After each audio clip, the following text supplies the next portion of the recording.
So this asymmetric key cryptography, as we discussed in the initial classes when we started discussing cryptography, and I told you the concept of symmetric key cryptography. So at that time also I told you that in asymmetric key cryptography we make use of two keys, right? In symmetric key cryptography we use only one key, and in asymmetric key cryptography, which we call as public key cryptography as well, we will be using two keys. One key will be public, another key will be private. Okay, so the differences between these two systems, the symmetric key and the asymmetric key systems, it is based on how these systems keep a secret. Okay, in symmetric key cryptography, the secret must be shared between two persons. So the key is shared. Wherein in asymmetric key cryptography, the secret is personal, is not shared. Okay, so that is why we use two keys. One is private and one is public. So each person creates and keeps his or her own secret. Okay, so private key हमेशा receiver के पास ही रहेगी, और जो public key है that will be public. Okay, that will be available for everyone out there. So they both of these concepts, they are in parallel, they exist in parallel and continue to serve the community. It is not like that when we have better security with asymmetric key cryptography, then why should we use symmetric key cryptography? So symmetric key cryptography is very easy to implement, whereas this asymmetric key cryptography, it is hard to implement, right?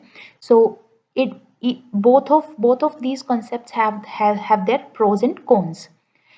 So we actually believe that they both are complements of each other, and the advantages of one can compensate for the disadvantages of other. And so this thing we will discuss later also in detail.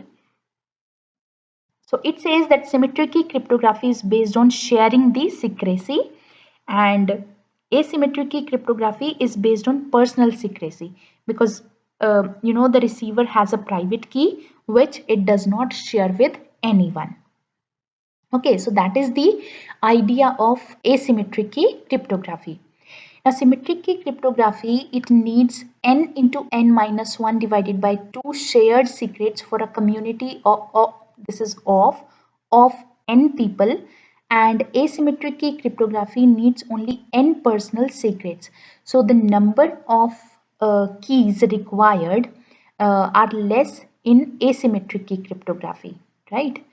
So in symmetric key cryptography, the symbols are permuted or substituted, and in asymmetric key cryptography, the numbers are manipulated. Okay, so these are the differences of symmetric and asymmetric key cryptography. Fine. Now, this process of sending a message from one person to the other person using asymmetric key cryptography, it has these three processes inside it. First is key generation, second is encryption, and the third one is decryption. Okay, so we need to understand that which keys we use and how those keys are generated. So it uses two separate keys, as we already discussed. One is private and one is public. So their name itself tells you that what is the purpose of key. So public key will be available to everyone out there, and private key will only be with the receiver.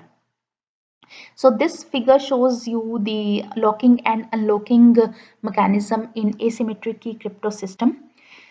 So the public key will be locking the system and the private key will be unlocking the system.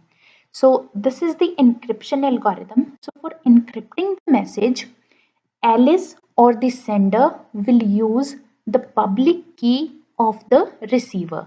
Now the receiver will be generating two keys now. One is public, another is private. Okay. So the message which Alice wants to send to Bob, which is who is the receiver, so Alice will be using the public key of Bob to encrypt the message, and it will send this message to Bob. Now Bob has the private key which will be used to decrypt the message which Alice has sent.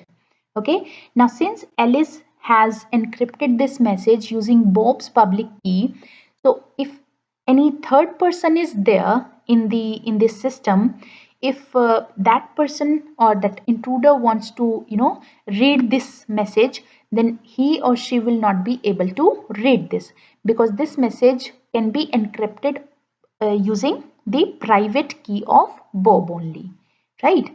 So that is the idea behind asymmetric key cryptography. जिस भी public की से जिसकी भी public की से message encrypt हुआ है उसी की प्राइवेट की से मैसेज डिक्रिप्ट होगा, right? Okay, now this is the general idea of asymmetric key crypto system. Now here you can see this is the key generation procedure, this is encryption part, and this is decryption part. As I already told you, the three processes are there. So in this key generation process, what happens? The keys are generated by the receiver, okay, because the messages are encrypted using the public key of the receiver. So this key generation process will be producing the public key for sending out in the public, which will be available for everyone to encrypt the message, and it will also generate the private key which will be kept by the receiver only. Okay, ये जो private की है इसको यहाँ पे publicise नहीं किया जाएगा. So यहाँ पे जो एलिस है या सेंडर है, that will be using that public key which we have already discussed in the previous class, in the previous slide. So this plain text will be encrypted to this ciphertext using the public key of Bob, right? And then this message is sent. Now here we are assuming that this key distribution channel is safe. Okay, we can have some threads over it which we will discuss later. Okay, so it will be received by Bob, and it will then use the private key which is only known to Bob to decipher this ciphertext into plain text, right? So that is how the receiver or Bob gets the original message over here. So that is the general idea of asymmetric key crypto system.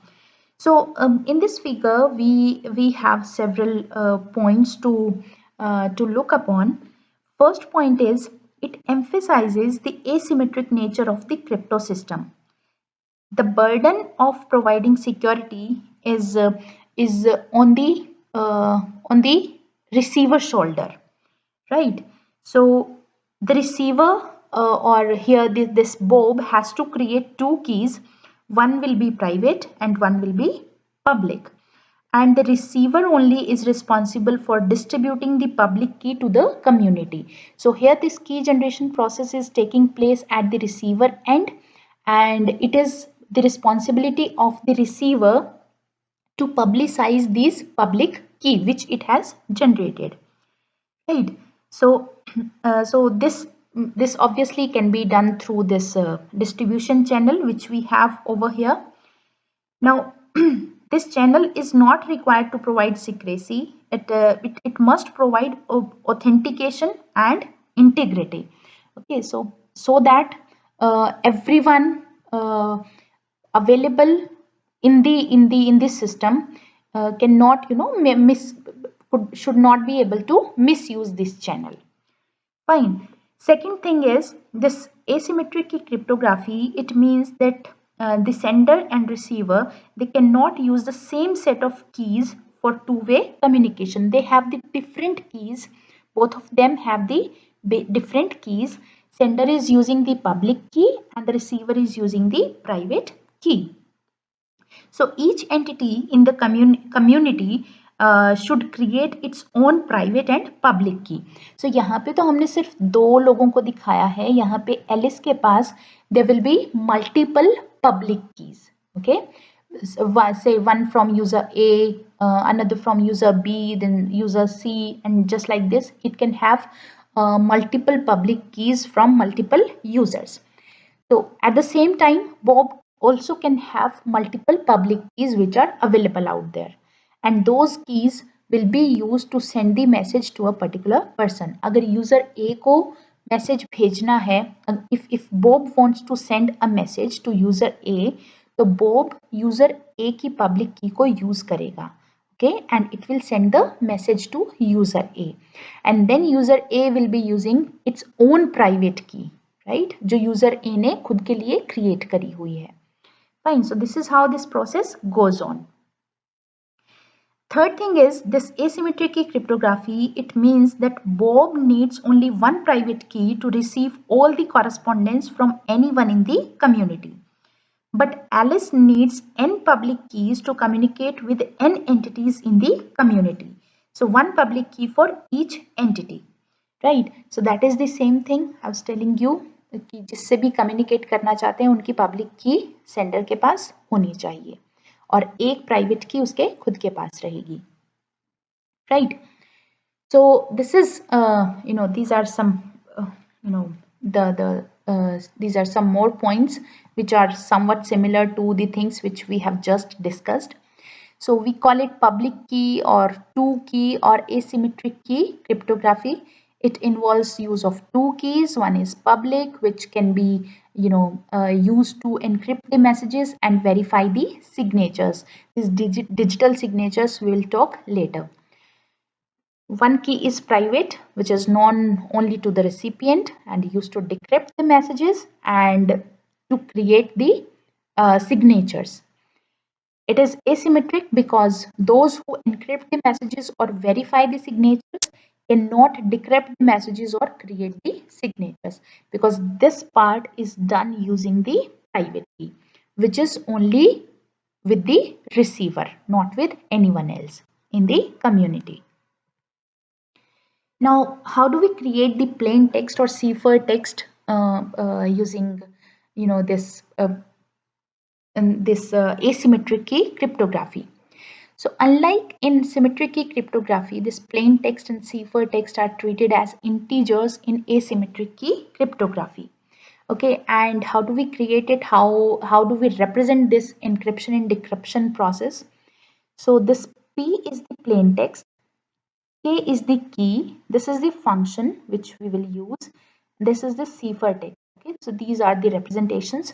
So we are generating the ciphertext using the public key over the plain text, right? And this is the decryption part. We are generating the plain text using the private key and the ciphertext, right? Now these are the functions. This F is applied at the ciphering end and G function is applied at the deciphering end, right? Now we need both of these, this symmetric key cryptography and asymmetric key cryptography we are talking about.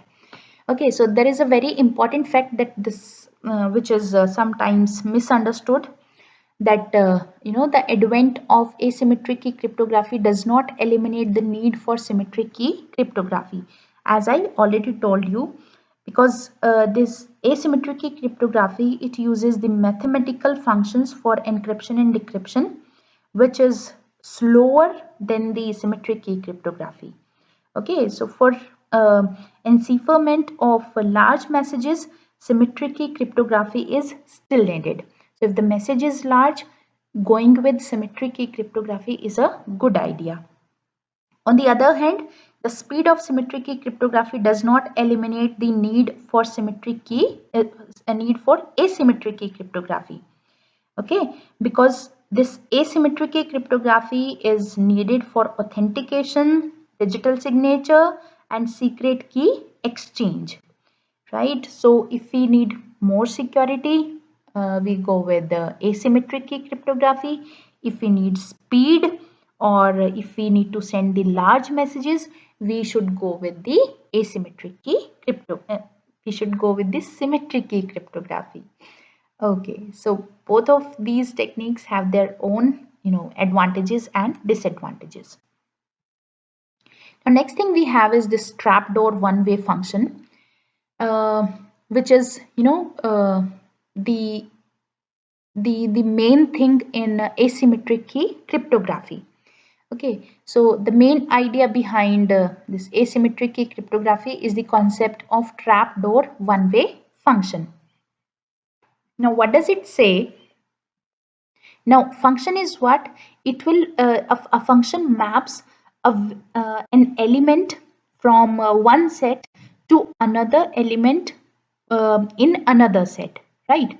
So we can represent a function using this y is equal to fx, right? So how or why do we call this as a trapdoor one-way function? We need to understand the one-way function first of all, right? And then we will discuss this trapdoor one-way function. So one-way function, in when we talk about one-way function, in that this f is easy to compute, right? So we will be talking about f and f inverse, because while encrypting the messages, we apply the function, and while decrypting the message, we apply its inverse, right? So f is easy to compute when we talk about this one-way function. So if x is given, then y is equal to fx can be easily computed. If you have the value of x, then this expression can be easily computed. But if it is other way around, then it is difficult. So finding f inverse is difficult. Why? Because if you are given y, and if you want to calculate the value of x, then it will be very very hard to compute. It is almost infeasible to compute, right? So if you are given this value of y and you want to find out the value of x, it is very hard, right? So that is the one-way function. You can only move to the one way. It is not two-way. Okay. So trapdoor one-way function, what does it do? Along with these two conditions, it has one more fact associated with it. Given y and a trapdoor, or we call it a secret, x can be computed easily. Okay, so it says that if this y is given and a secret value is also given with it, we can compute the value of x, which was not easy to compute over here using the one-way function. That is why we call it trapdoor one-way function. We can use this trapdoor to find out the inverse of the function very easily. So this function, it is very important in asymmetric key cryptography, right? Okay so I just tell you कि कैसे हम इसको use करते हैं. हम इसको आगे RSA में भी आई बी टेलिंग यू कि क्या सिग्निफिकेंस है इसका. So say for example, we have this n equal to p into q, okay, and the value of n is very large, and we are saying that it is a one-way function. So if we are given p and q, it is always very easy to calculate n, because what you have to do, you have to simply multiply two numbers, right? But given n, if n is given instead of p and q, it is very difficult to compute p and q. If this value is given, then finding out the value of p and q, and and when we talk about this asymmetric key cryptography, there is always conditions associated with finding out the value of p and q. Okay, so to satisfy those conditions, it becomes harder. So simply अगर कोई value हमें find out करनी है p और q की, which will satisfy this, which will be equal to the value of n, their multiplication. So that will be easy, but to satisfy those conditions, it will be hard. right? So that is about, a simple this thing I'll be telling you while discussing RSA as well, because in that also we will be choosing two numbers like this which are prime. तो उसमें भी हम लोग क्या करते हैं कि अगर आपको n की वैल्यू गिवन है और p और q की value if you have to find out which are prime, so it becomes very difficult, right? So and as this value of n becomes large, it will become more difficult. Okay, so it also says that if n is large, then this function we have is a trapdoor one-way function. So if we are given the value of x, k and n, it is very easy to calculate y, because the values which are needed over here for calculation in the right hand side, we have all of it, and we can find out the left hand side part of the given expression. But if the value of y, k and n is given, then it is difficult to calculate x, right? But if we know a trapdoor k dash such that k into k dash is equal to 1 mod phi n, we can easily compute this value, okay, to find out the value of x. Okay, now x has come to the left hand side part. Fine, so we can easily compute this value to find the value of x. So that is the use